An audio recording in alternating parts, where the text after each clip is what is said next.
다니엘서 8장 1절입니다. 나 다니엘에게 처음에 나타난 환상 후 벨사살 왕 제3년에 다시 한 환상이 나타나니라. 바벨론 제국의 벨사살 왕의 통치 제1년에 다니엘에게 비전이 처음 나타났습니다. 우리말 성경에서는 환상 또는 이상으로 번역되어 있는데 제가 이 부분은 다 비전으로 말하고 있습니다. 하나님께서 비전을 벨사살 왕 통치 원년에 보여주셨어요. 그리고 다시 벨사살 왕 통치 제3년에 비전을 또 보여주십니다. 2절, 내가 환상을 보았는데 내가 그것을 볼 때 내 몸은 엘람 지방 수산성에 있었고 내가 환상을 보기는 올레 강변에서이니라. 다니엘이 비전을 보았는데 다니엘이 이 비전을 볼 때에 다니엘은 엘람 지방 수산성에 있었다는 것입니다. 그리고 그 환상을 볼 때 다니엘은 올레 강변에 있었습니다. 3절, 내가 눈을 들어본 즉 강가에 두 뿔 가진 숫양이 서 있는데 그 두 뿔이 다 길었으며 그 중 한 뿔은 다른 뿔보다 길었고 그 긴 것은 나중에 난 것이더라. 제가 우리 공법에 사이시옷에 대해서 늘 얘기합니다만은 여기도 순양 했는데 왜 이렇게 표현하는지 난 도무지 이해할 수가 없어. 수양이 훨씬 더 낫죠. 수양, 수염소 그래야 되는데 순염소, 순양, 사이시옷을 요즘에는 마구마구 붙여놨어요. 그래서 등굣길도 등굣길 사이시옷을 무조건 붙이도록 되어 있어요. 그럼 외국인들이 우리나라 말 공부하기가 얼마나 힘들겠습니까? 그래서 저는 그걸 바꿔야 되겠다는 생각을 가지고 있기 때문에 저는 수양으로 읽는다는 점 이해하시면 되겠습니다. 하나님께서 다니엘에게 보여준 비전 가운데 다니엘이 보니까 올레 강변에 두 뿔 가진 수양이 있었던 것입니다. 그리고 두 뿔이 한쪽은 높은데 한쪽은 다른 뿔보다 낮았는데 높은 것은 나중에 난 것입니다. 자, 이 두 뿔이 뭘까요? 8장 20절에 메데와 페르시아입니다. 그러니까 두 개 뿔이 났는데 한 뿔은 작고 한 뿔은 나중에 난 게 커요. 나중에 난 큰 뿔이 페르시아입니다. 메데는 잠깐 있다가 페르시아로 넘어가요. 그래서 메데와 페르시아를 예언하고 있는 부분입니다. 4절, 내가 본즉 그 수양이 서쪽과 북쪽과 남쪽을 향하여 받으나 그것을 당할 짐승이 하나도 없고 그 손에서 구할 자가 없으므로 그것이 원하는 대로 행하고 강하였더라. 수양이 서쪽과 북쪽, 남쪽을 향하여 들이받는데 양은 순한 짐승이잖아요. 순한 짐승이 싸울 줄 아나요? 그런데도 불구하고 주변에서 그것을 어떻게 하는 것이 없더라는 겁니다. 페르시아 제국을 말하고 있는데 페르시아 제국이 광대하게 확장했어도 별 문제가 없고 자기가 원하는 대로 아주 크게 제국을 확장했습니다. 5절, 내가 생각할 때 한 수염소가 서쪽에서부터 와서 온 지면에 두루 다니되 땅에 닿지 아니하며 그 염소의 두 눈 사이에는 현저한 뿔이 있더라. 이제 양이 활개치고 다니는데 한 수염소가 서쪽에서부터 왔어요. 페르시아 제국은 지금의 이란이라 그랬잖아요. 서쪽에서 염소 한 마리가 오는데 자, 이 염소는 어느 나라일까요? 10년 동안 알렉산더 대왕이 세계에서 가장 빠른 속도로 가장 넓은 영역의 땅을 정복합니다. 대단하죠. 그러니까 발이 땅에 닿을 새가 없어. 굉장히 빠른 속도로 정복한다고요. 온 지면에 두루 다니되 동서양을 통일해요. 그래서 헬라가 세계 최초로 동서양을 통일하는 나라가 됩니다. 그리고 헬라를 통해서 언어가 헬라어, 그리스어가 세계 공용어로 자리 잡게 되는 거죠. 이것이 알렉산더의 영향인데 이 수염소가 서쪽으로부터 왔는데 그 염소의 두 눈 사이에는 아주 뚜렷한 현저한 뿔이 있더라. 이게 아주 강력하게 작용을 해서 온 지면에 발이 땅에 닿을 여가도 없이 동서양을 통일합니다. 6절, 그것이 두 뿔 가진 수양 곧 내가 본 바 강가에 섰던 양에게로 나아가되 분노한 힘으로 그것에게로 달려가더니 강가에 서 있는 두 양의 염소가 굉장한 혈기를 가지고 공격을 합니다. 분노한 기세로 양에게 달려갔습니다. 7절 내가 본즉 그것이 수양에게로 가까이 나아가서는 더욱 성내어 그 수양을 쳐서 그 두 뿔을 꺾으나 수양에게는 그것을 대적할 힘이 없으므로 그것이 수양을 땅에 엎드러뜨리고 짓밟았으나 수양을 그 손에서 벗어나게 할 자가 없었더라. 지금 알렉산더가 세계를 제패하는데 가장 걸림돌은 페르시아 제국이잖아요. 그 페르시아 제국에 대해서 엄청나게 공격력을 몰아가지고 공격했는데 페르시아 제국이 거기에 대해서 전혀 대항할 수 없었다는 겁니다. 알렉산더의 이 위력에 대해서 대항할 사람이나 군대는 전혀 없었다는 말이죠. 8절 수염수가 스스로 심히 거대하게 자라더니 강성할 때 그 큰 뿔이 부러지고 그 자리에 현저한 뿔 넷이 하늘의 네 방향을 향하여 났더라. 또 대단한 일이 일어납니다. 수양이 스스로 심히 거대하게 자라더니 알렉산더 대왕이 활동하던 때가 주전 323년부터 313년까지입니다. 알렉산더 대왕은 10년 동안 세계를 정복해요. 그런데 알렉산더 대왕이 갑자기 죽어버립니다. 그러니까 수염수가 스스로 심히 거대하게 자라더니 알렉산더 대왕이 자기 아버지 살해됐어요. 그런 과정에서 알렉산더 대왕이 굉장히 강성하게 컸던 것이죠. 그래서 거대하게 자라났는데 강성할 때 알렉산더 대왕이 대단히 강력할 때 큰 뿔이 부러졌습니다. 알렉산더 대왕이 갑자기 죽어버린 거예요. 뭐 때문에 죽었는지는 알 수가 없는데 아마 열병, 전염병에 의한 열병으로 죽은 것으로 추정이 됩니다. 이렇게 세계 정보강 중에서 갑자기 죽은 사람은 알렉산더밖에 없어요. 참 희한한 일이죠. 성경은 그것에 대해서 정확하게 예언하고 있습니다. 다니엘은 주전 600년경 사람이고 알렉산더 대왕은 주전 313년에 죽었어요. 그런데 큰 뿔이 부러졌어. 그 자리에 현전 뿔 넷이 하늘의 네 방향을 향해서 났다는 겁니다. 알렉산더 대왕 죽은 다음에 후계가 없었어요. 자기 아들이 좀 다스리다가 아들도 살해당하고 또 양자 아들도 죽고 그 다음에 이 나라가 네 개로 쪼개지는데 알렉산더 대왕의 장군이 네 개의 나라로 헬라 제국을 분할을 합니다.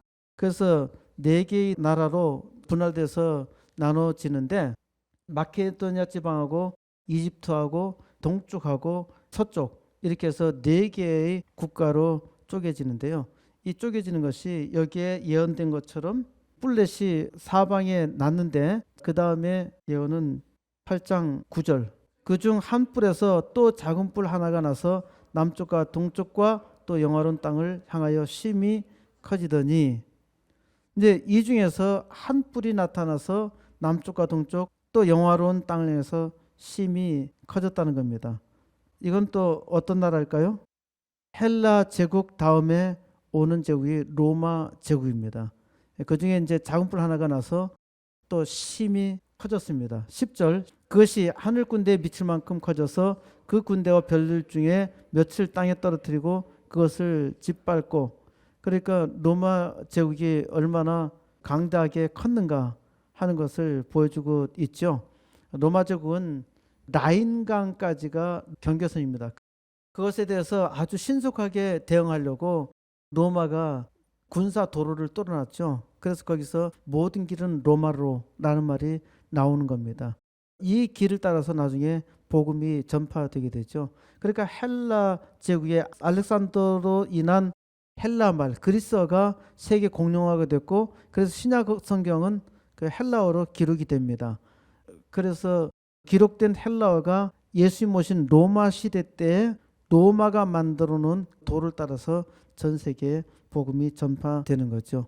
이 기가 막힌 이런 일들에 대한 예언을 바로 다니엘이 하고 있습니다. 다니엘서 보면은 그런 내용들이 기록이 되어 있습니다. 대단히 비유로 표현되어 있지만은 그 비유가 충분히 생각할 수 있을 만큼 충분하게 잘 표현되어 있는데 이 예언할 당시는 무슨 소리인지 모르겠지만은 시간이 지난 이 시대에는 이게 무슨 뜻인가 하는 것을 이해할 수 있잖아요. 과거에는 이게 무슨 뜻인지 몰랐어. 그런데 지금 시간이 지나니까 그 예언이 이루어지니까 이해하게 된 것이죠. 11절 또 스스로 높아져서 군대의 주제를 대적하며 그에게 매일 드리는 제사를 없애버렸고 그의 성소를 헐었으며 로마 군대가 막강했었고요. 매일 드리는 제사, 하나님께 드리는 제사도 없애버리고 성소도 헐어버렸는데 12절 그의 악으로 말미암아 백성이 매일 드리는 제사가 넘긴 바 되었고 그것이 또 진리를 땅에 던지며 자유로 행하여 형통하였더라. 범죄를 인하여서 무리가 로마 제국의 뿔에 넘겨져서 매일 드리는 제사를 적대하게 되었고 또 진리를 땅에 던지며 악한 일을 행하는 것으로 형통하게 지냈던 것입니다. 하나님에 대해서 악을 행하는 제국이 되었던 거죠.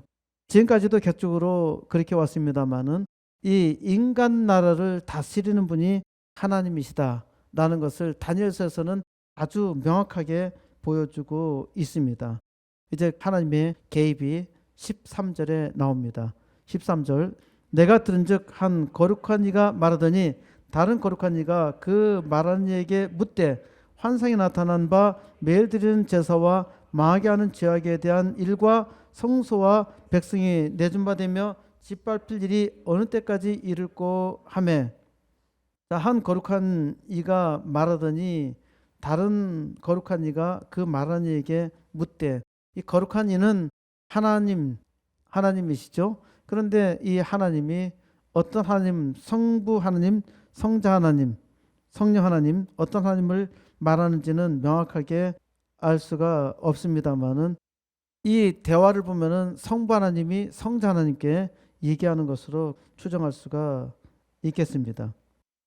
지금 하나님의 전이 황폐하게 되었고 하나님께 예배 드릴 수 없고 또 하나님의 백성들이 예배 처소도 잃고 또 진리의 말씀도 상실하는 그런 때가 됐는데 이러한 일들이 얼마나 오랫동안 계속 지속될고 어느 때까지 이를꼬 라고 물었습니다.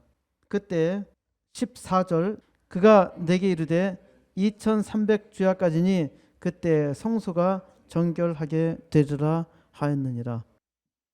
2300주야는 7년 조금 못 됩니다. 7년이 2556일 정도, 2300주야는 6년 반 정도 됩니다. 2300일이 지나서 성소가 깨끗하게 되리라 하는 예언입니다. 이 예언이 어떻게 작동되는가 하는 것에 대해서는 정확하게 파악하기가 쉽지가 않습니다만은 실제 계산해 보면은 다니엘이 예언한 시간표대로 이루어집니다. 하나님의 성전이 2300일이 지나서 깨끗하게 되리라는 겁니다. 어떻게 깨끗하게 성전이 되는가? 15절 나 다니엘이 이 환상을 보고 그 뜻을 알고자 할 때 사람 모양 같은 것이 내 앞에 섰고 다니엘이 지금 이 비전을 보면서 이게 도대체 무엇을 나타내는 비전일까? 그럴 때 사람 모양 같은 것이 다니엘 앞에 섰습니다. 16절 내가 들은즉 올레강 두 언덕 사이에서 사람의 목소리가 있어 외쳐 이르되 가브리엘아 이 환상을 이 사람에게 깨닫게 하라 하더니 이제 가브리엘 천사에게 사람의 목소리가 말하는 겁니다. 이 비전을 다니엘에게 깨닫게 하라. 다니엘이 비전을 알고자 했을 때 하나님이 천사 가브리엘에게 명령하는 겁니다. 다니엘에게 이 비밀을 깨닫게 하라. 이 비전을 알게 하라. 17절 그가 내가 선 곳으로 나왔는데 그가 나올 때 내가 두려워서 얼굴을 땅에 대고 엎드리매 그가 내게 이르되 인자야 깨달아 알라 이 환상은 정한 때 끝에 관한 것이니라. 이제 가브리엘 천사가 다니엘 있는 곳으로 왔는데 다니엘은 두려워서 감히 얼굴을 들 수가 없고 땅에 대고 엎드렸습니다. 누구든지 하나님의 천사가 오면은 이런 두려움이 있게 마련이죠. 이때 가브리엘 천사가 다니엘에게 말합니다. 인자야 깨달아 알라. 이 비전은 정한 때 끝에 관한 것, 곧 종말에 관한 것이다. 이 비전은 종말의 때에 관한 것입니다. 18절 그가 내게 말할 때 내가 얼굴을 땅에 대고 엎드려 깊이 잠들매 그가 나를 어루만져서 일으켜 세우며 가브리엘 천사가 말할 때 다니엘은 얼굴을 땅에 대고 깊이 잠들었습니다. 그때 천사가 다니엘을 어루만지면서 일으켜 세웁니다. 19절 이르되 진노하시는 때가 마친 후에 될 일을 내가 네게 알게 하리니 이 환상은 정한 때 끝에 관한 것입니다. 진노하시는 때가 마치는 때라는 것은 진노의 마지막 때에 일어날 일을 가브리엘 천사가 다니엘에게 알게 하리니 정한 때에 종말이 있을 것이다. 정한 때에 종말이 있다라는 것을 말합니다. 20절 내가 본 바 두 뿔 가진 수양은 곧 메대와 바사 왕들이요. 두 뿔 가진 수양에 대해서 앞에 말씀드렸듯이 메대와 페르시아 왕을 상징한 것입니다. 21절 털이 많은 수염소는 곧 헬라 왕이요 그의 두 눈 사이에 있는 큰 뿔은 곧 그 첫째 왕이요. 털이 많은 수염소가 헬라 왕, 그 눈 사이에 큰 뿔은 곧 그 첫째 왕이요. 이 첫째 왕은 누구입니까? 알렉산더 대왕입니다. 그래서 여기에서 다니엘이 예언하는 첫째 왕은 알렉산더 대왕입니다. 그러니까 헬라 제국의 큰 뿔은 알렉산더 대왕이었습니다. 22절 이 뿔이 꺾이고 그 대신에 네 뿔이 났은즉 그 나라 가운데서 네 나라가 일어나되 그의 권세만 못하니라. 알렉산더 대왕이 갑자기 죽었고 거기서 네 뿔이 납니다. 거기서 네 뿔이 난다는 것은 거기서 네 나라가 일어나는 거예요. 그런데 그의 권세만 못하더라. 알렉산더의 힘만 못하다는 얘기입니다. 말씀드렸듯이 알렉산더 대왕이 313년에 갑자기 죽은 지 14년 내에 그의 아들과 서자가 모두 암살당하고 맙니다. 카산드로스 장군은 마케도니아와 그리스를 지배하게 됐고 니시마코스 장군은 소아시아와 트라키아를 지배하였고 셀레코스 장군은 메소포타미아와 시리아를 지배합니다. 그리고 프톨레마이오스 장군은 이집트와 팔레스타인을 통치합니다. 가장 오랫동안 통치한 사람이 프톨레마이오스. 아마 세계사를 배우면은 이집트 왕국에 프톨레마이오스 왕조가 나타난 것을 볼 수가 있습니다. 그러니까 알렉산더 대왕의 네 장군이 네 개의 나라를 만들어서 통치했습니다. 23절 이 네 나라 마지막 때에 반역자들이 가득할 즈음에 한 왕이 일어나리니 그 얼굴은 뻔뻔하며 속임수에 능하며 이들 나라 마지막 때에 범죄자들이 가득할 즈음에 한 왕이 일어나는데 우리말 성경에서는 얼굴이 뻔뻔하고 속임수에 능하다 그래 되어 있는데요. 아주 전사의 얼굴, 맹렬한 얼굴을 가졌으며 불가사의한 책략을 터득했는데 로마의 장군에 대한 이야기를 쭉 읽으면은 책략도 대단히 뛰어난 것을 볼 수가 있습니다. 알렉산더 대왕은 자기의 지혜와 힘을 했지만은 그 로마의 장군들은 대단히 책략이 탁월하고 뛰어났습니다. 그래서 이전까지는 왕들이 나라를 끌어왔는데 로마 시대에 와가지고는 공화국이 생깁니다. 공화정이 생겨요. 그래서 왕이 지배하는 것이 아니라 원로원에서 뽑은 장군이 나라를 대표해서 다스리다가 나중에 가이사르, 케자르, 아우구스투스가 황제라 칭하게 되고 황제로 등극하는데 그를 시기하고 또 사람들이 네가 갑자기 왜 황제냐? 이것은 배반한 게 아니냐? 브루투스와 함께 반란을 일으켜서 아우구스투스 황제를 죽이죠. 브루투스는 아우구스투스의 양아들이었었는데 양아들도 그 모의에 가담합니다. 브루투스의 칼에 찔려 죽으면서 아우구스투스 한 말이 브루투스 너마저 라는 유명한 말이 셰익스피어 작품에 남아 있는 겁니다. 그러니까 로마 제국은 원로에서 뽑은 장군들이었기 때문에 상당히 지혜로운 장군들이 로마를 지배했고, 그러다 나중에 거기도 제국체제, 왕국이 됩니다마는, 거기는 왕국이 되어도요 반드시 원로원에서 왕을 선출하게 돼 있어요. 그러니까 이러한 역사 흐름으로 볼 때는 원에서도 불가사의한 책략을 터득했다는 표현으로 나옵니다. 24절, 그 권세가 강할 것이나 자기 힘으로 말미암은 것이 아니며 그가 장차 놀랍게 파경일을 하고 자유로 행하며 형통하며 강한 자들과 거룩한 백성을 멸하리라. 로마의 힘이 대단히 강력한데 그것이 자기 자신의 힘으로 나온 것이 아니다. 하나님께서 허락하지 않으면은 될 수 없는 것이고, 하나님께서 허락했기 때문에 그 중에 아주 강력한 장군들이 나타나서 로마가 세계를 통일하게 되는데, 로마의 장군이 무섭게 파괴하고 또 자기 하는 일들이 굉장히 형통하게 잘 되고 로마가 번성하게 되죠. 그러면서 강한 자들과 거룩한 하나님의 백성들을 멸하게 됩니다. 로마 시대에 와서 예루살렘 성전이 완전히 파괴되고 유다 백성이 파멸하게 되는 단계에 들어옵니다. 25절, 그가 꾀를 베풀어 제 손으로 속임수를 행하고 마음에 스스로 큰 차하며 또 평화로운 때에 많은 무리를 멸하며 또 스스로 서서 만왕의 왕을 대적할 것이나 그가 사람의 손으로 말미암지 않고 깨지리라. 로마의 황제가 교활함으로 그의 통치 아래서 계율을 행하며 형통하며 그의 마음에 스스로 높이며 번성할 때 이들은 많은 것을 멸합니다. 그리고 심지어 만왕의 왕을 대적하여 일어납니다. 이 모든 것이 하나님의 허락 가운데 일어나는데 사람의 손으로 말미암지 않고 부서지게 됩니다. 그러니까 로마가 망하는 것도 사람의 손에 의해서 망하긴 하지만은 그것이 사람의 힘으로 하는 것이 아니라 하나님께서 역사를 주관하시기 때문에 그러한 일이 일어난다. 하나님께서 주관하신다는 것을 보이기 위해서 하나님께서 다니엘을 통해서 예언하고 있는 겁니다.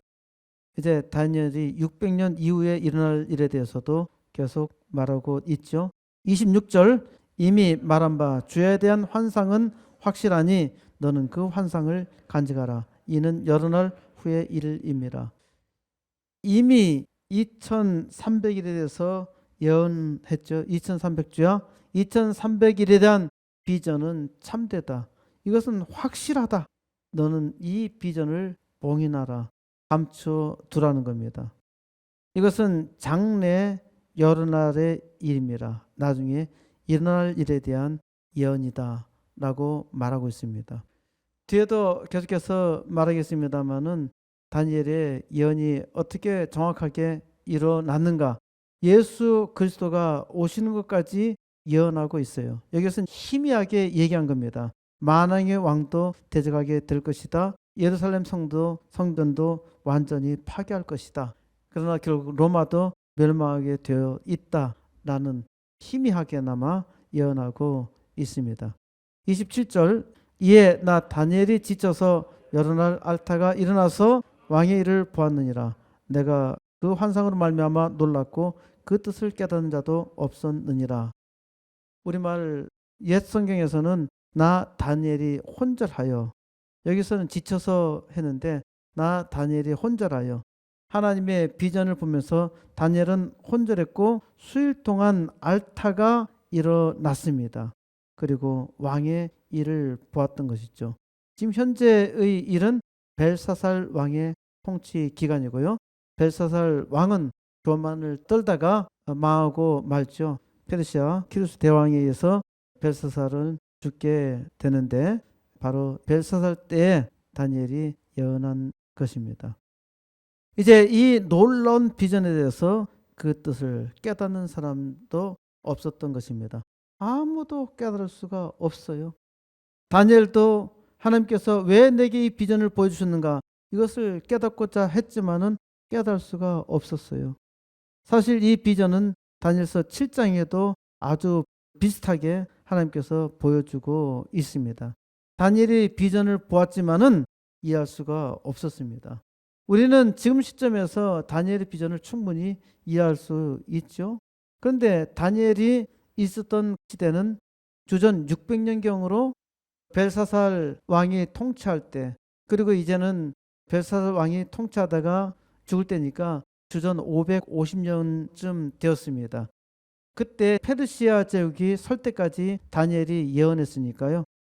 이 페르시아 제국이 무너지고 헬라 제국이 설 것에 대해서 누가 알 수 있겠습니까? 그 다음에 로마 제국이 일어날 것을 누가 알 수 있겠어요? 근데 하나님께서 다니엘을 통해서 로마 제국이 일어나고 이 로마 제국 때에 그리스도께서 오신다는 것을 예언합니다. 하나님께서 비전을 보여주셔도 사람이 깨달을 수가 없어요.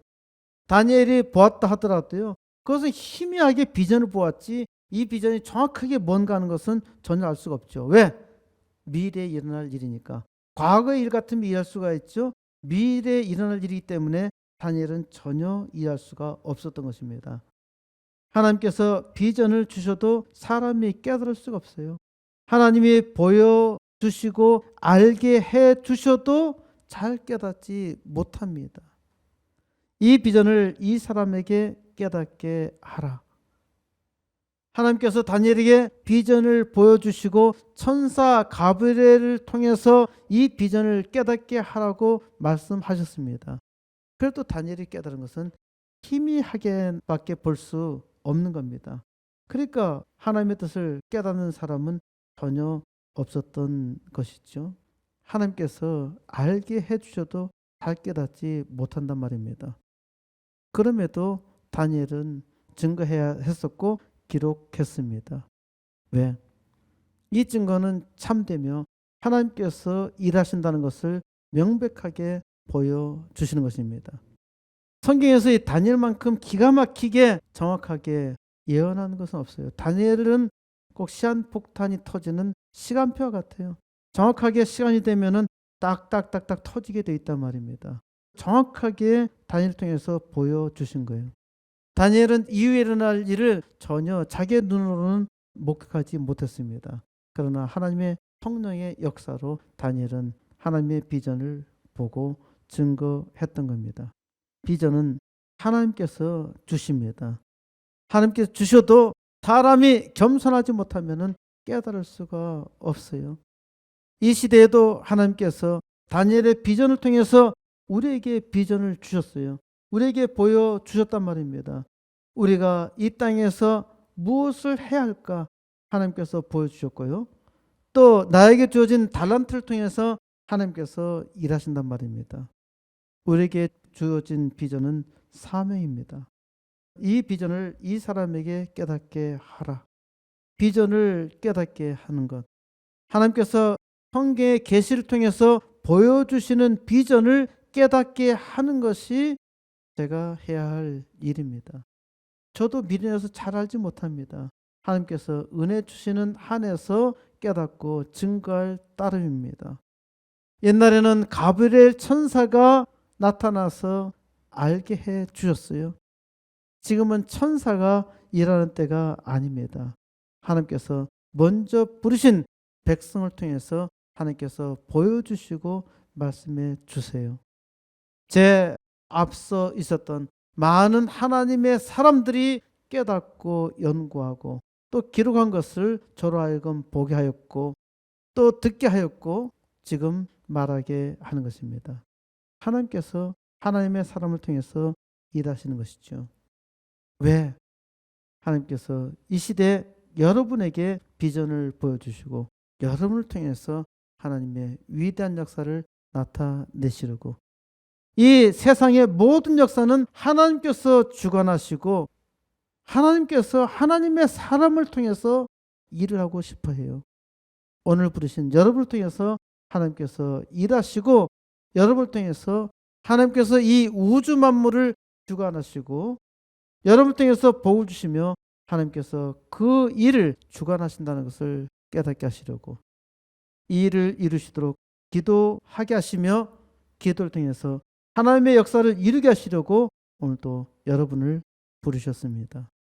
하나님의 비전을 믿음으로 보시기를 바라고, 아직도 내가 이 땅에서 해야 할 사명을 보지 못한다면 기도하며 하나님의 뜻을 간구하세요.